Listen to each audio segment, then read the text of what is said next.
Bonjour et bienvenue à l'émission Choisie. Nous avons entendu et reçu tous vos commentaires et nous avons écouté tout ce que vous nous disiez, tant par courriel que par téléphone ou même de vive voix. Et merci beaucoup de tous ces conseils, de toutes ces remarques qui nous ont permis de ne pas recommencer l'émission que nous avions l'année dernière qui s'appelait L'actualité en question, mais de réaliser une émission qui s'appelle Choisie. Pourquoi Choisie ? Eh bien parce que, comme vous nous l'indiquiez, il faut s'adresser aux personnes d'ici et voir comment nous aussi, nous sommes impliqués dans cette actualité. Cette actualité, qui parfois se déroule à des milliers de kilomètres de nous concerne tous les jours. Et donc, nous allons aborder des thèmes avec des spécialistes dans différents domaines, dans les domaines de l'image, dans le domaine de la finance, dans le domaine de la moralité. Et à chaque fois, les spécialistes vont terminer l'émission par une question qui vont nous inviter à réfléchir et à choisir entre plusieurs hypothèses. Mais avant de commencer et de rentrer dans le vif du sujet, j'aimerais d'abord souligner et fêter les héros méconnus. Je pense par exemple à ce haut fonctionnaire qui a refusé d'envoyer les forces de l'ordre arrêter des manifestants parce que les manifestants avaient le droit de manifester. Et le ministre leur avait dit « arrête ces gens-là ». Et ce haut fonctionnaire a refusé d'accomplir cet ordre car il a dit « non, les gens ont le droit de s'exprimer ».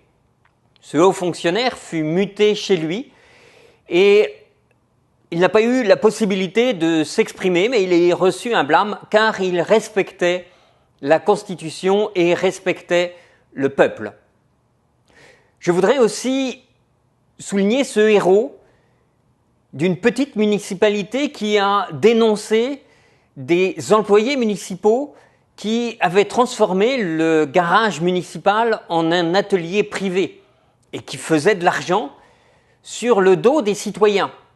Et cet employé municipal a dénoncé cette escroquerie et devant cette escroquerie, eh bien, il est passé pour un mouton noir. Au lieu d'avoir des félicitations du maire et être encouragé, non, on l'a montré du doigt et il est passé pour un mouton noir. Et donc tous ces gens ont agi, ils ont choisi de dire la vérité, d'agir de manière libre en fonction de leur conscience. C'est l'objectif de cette émission, c'est de nous faire réfléchir comment, en notre âme et conscience, nous pouvons agir et nous pouvons avoir un rôle actif dans la société.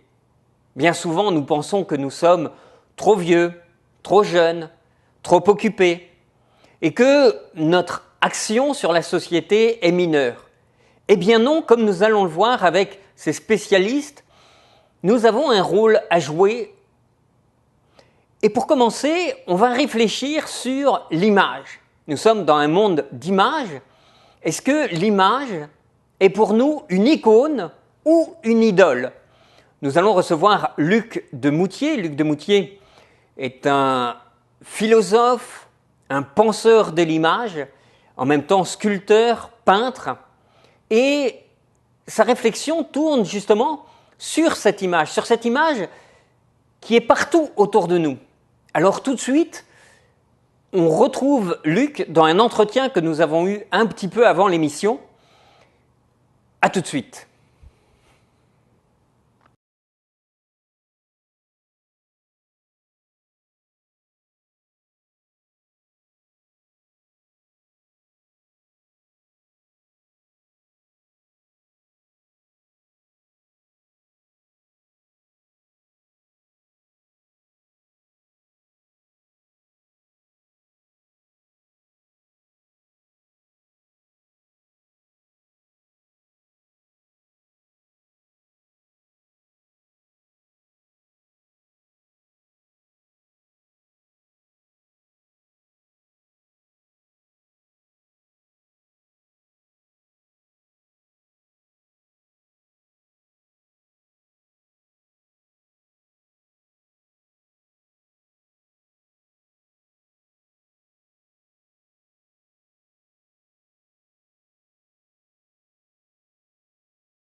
Donc c'est ça, l'image peut effectivement nous polluer, hein, ou alors au contraire nous sauver, je veux dire.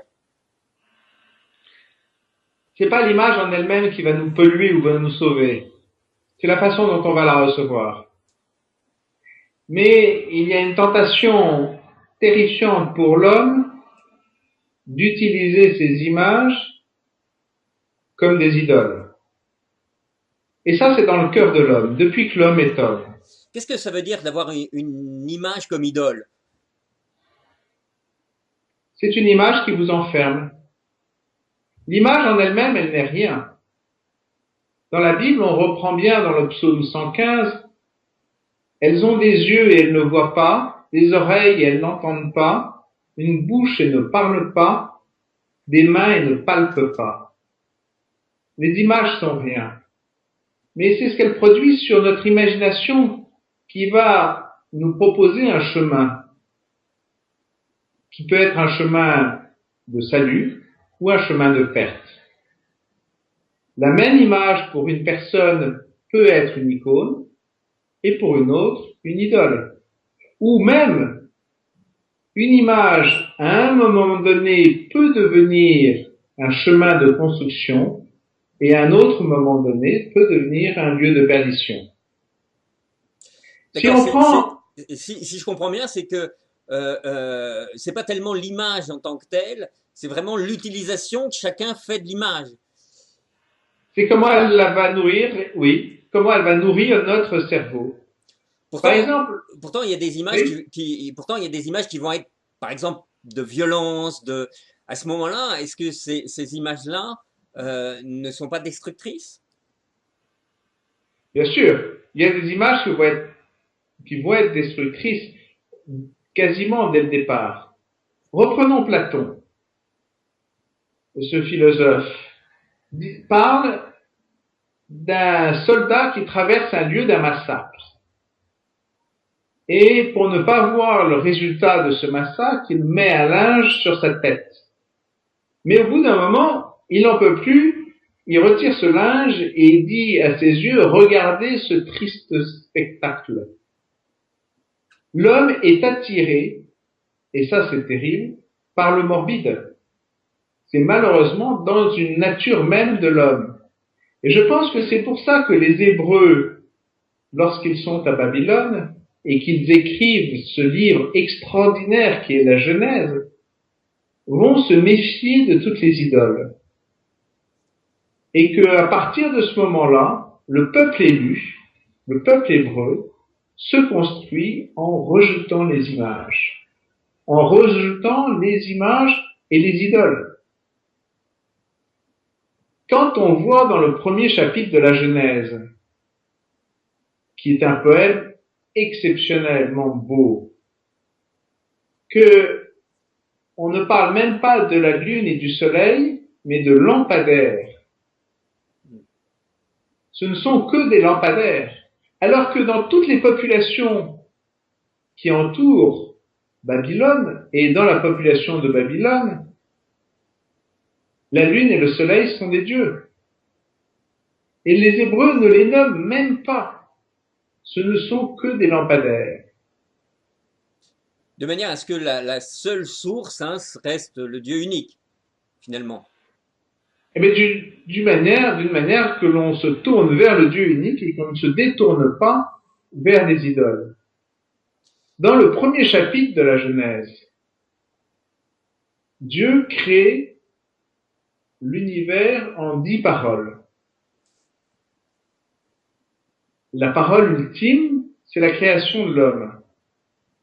Au verset 26, Dieu dit, faisons l'homme à notre image selon notre ressemblance. Et au verset 27, Dieu dit, Dieu fit l'homme à son image, il les créa, hommes et femmes. Les deux versets ne veulent pas du tout dire la même chose. Dans le premier verset, le projet de Dieu, c'est que l'homme soit une image ressemblante de Dieu. Et dans le second verset, Dieu fit l'homme à son image. Il manque la ressemblance. Et c'est là dans mon métier de peintre et de portraitiste, qu'est née la réflexion que je pose sur la différence entre image et ressemblance. On peut faire une image qui ne soit pas ressemblante. Et on peut se laisser modeler pour devenir ressemblant. Or, Dieu, personne ne le voit.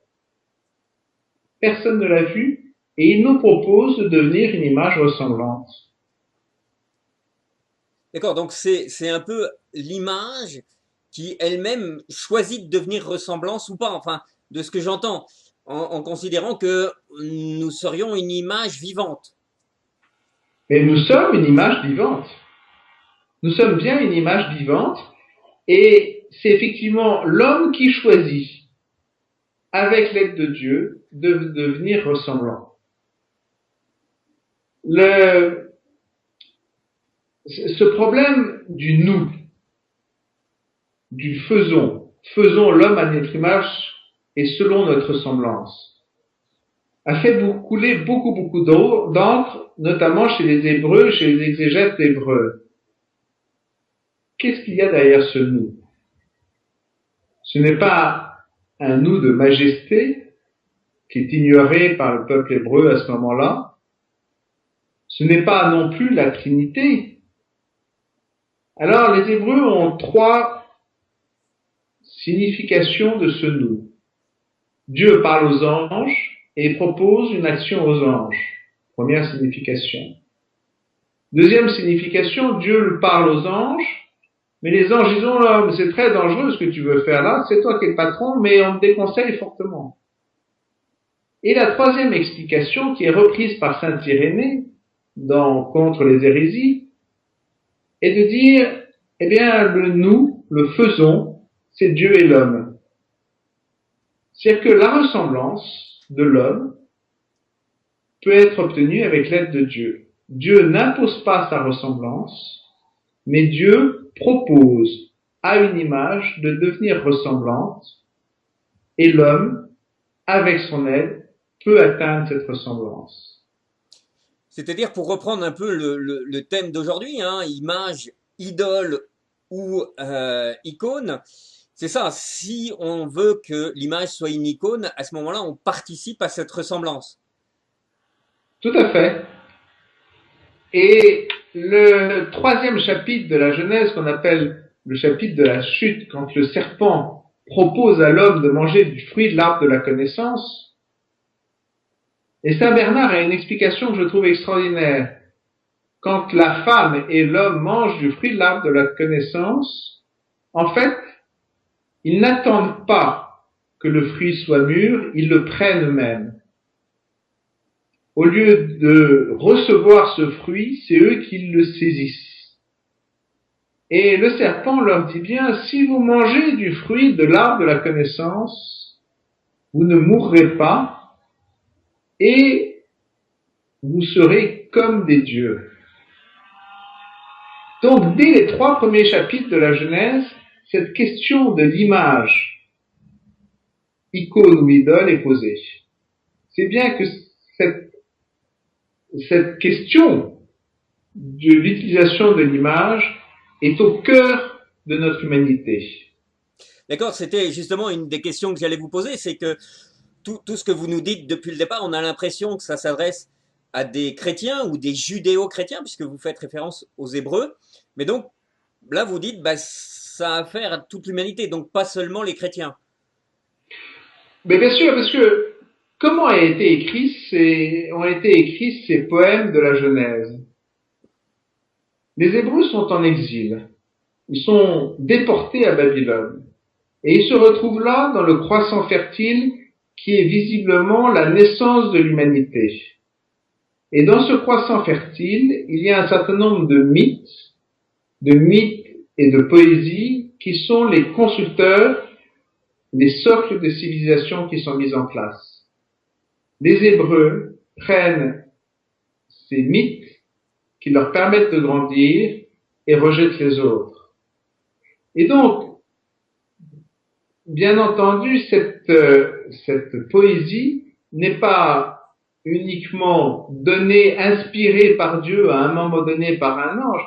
Non, c'est quelque chose qui est profondément ancré dans l'homme et qui petit à petit va prendre corps par les mots de la poésie. Si vous prenez l'Arche de Noé, l'Arche de Noé est réécrit et est écrit quasiment mot pour mot dans le mythe de Gilgamesh, dont on a retrouvé des traces 4000 ans avant. D'accord. Donc, effectivement, ce que vous êtes en train de nous dire, c'est que la réécriture même du texte, l'écriture ou la réécriture, d'ailleurs, beaucoup pensent aux Sumériens, etc. Mais cette genèse appartient à l'humanité, quoi. C'est le patrimoine profond de l'homme, la description de l'homme depuis non pas des millénaires, mais des millions d'années. Et cette propension à se faire des idoles, elle existe dans nos civilisations depuis toujours. Ce qui change aujourd'hui, c'est la facilité de fabrication des images. Avec un appareil de photo, n'importe qui peut faire des images. Aujourd'hui, avec le numérique, on peut faire, trafiquer, transformer des images. Jusqu'en 1850, seuls les peintres étaient capables de fabriquer des images. Ce qui veut dire que l'évolution a été extrêmement rapide au cours j'allais dire, ces dernières décennies, même si c'est 10 ou... Depuis 1850. Depuis 1850, quand l'appareil de photo a été créé, Baudelaire dit la peinture est morte. Or, jusqu'à ce jour-là, le monopole de la fabrication des images, ce sont les peintres qui l'ont. D'accord. Alors, pour revenir vraiment à notre thème, qui est effectivement idole, et pour terminer d'ailleurs, idole ou icône, est-ce qu'il y aurait des pistes justement pour que chacun d'entre nous puisse, j'allais dire librement, et c'est peut-être aussi tout un débat hein, qu'on pourrait avoir sur la création de l'homme par rapport à l'image et à l'idole. Hein. Est-ce que c'est une image, est-ce que c'est une idole? Quelle piste vous nous donneriez concrètement pour que chacun d'entre nous puisse choisir dans ce choix? Alors, la première des choses, je crois, la première première action, c'est d'avoir une certaine ascèse de l'image. Si on prend l'analogie avec la nourriture, si vous mangez de tout, ça finit par vous détruire. Vous pouvez manger de très bonnes choses, vous pouvez boire de très bons vins, de bonnes bières, et vous détruire complètement. Et je crois que la première des ascèses à faire, c'est de se tourner vers la création. Entre autres, vous êtes, je crois, dans une région du monde avec une nature tout à fait extraordinaire et que rentrer dans la contemplation de cette création est très certainement une voie de sainteté qui nous permettrait de rejoindre le Créateur. Donc d'humanisation hein, aussi. Oui, et moi j'ai trouvé cette humanisation en prenant un crayon et un papier et en essayant d'admirer ce que je voyais. Et le fait d'essayer de reproduire ce que je vois me permet de rentrer dans la contemplation de ce que je vois et alors là de louer le Seigneur, notre Créateur, le Créateur de toutes ces merveilles. Merci beaucoup. On vous écoutera une prochaine fois justement sur ce sujet de création, l'homme aussi créateur. Et, euh, et donc là, on reste avec cette question auquel chacun d'entre nous, chacun des téléspectateurs va pouvoir répondre à sa manière, comme on l'a dit au début. Hein, est-ce que ce sera un chemin de sainteté ou peut-être même un chemin de damnation? Pour chaque image, chacun est confronté justement à cette question. Merci Luc Demoutier. Merci à vous et bonne soirée.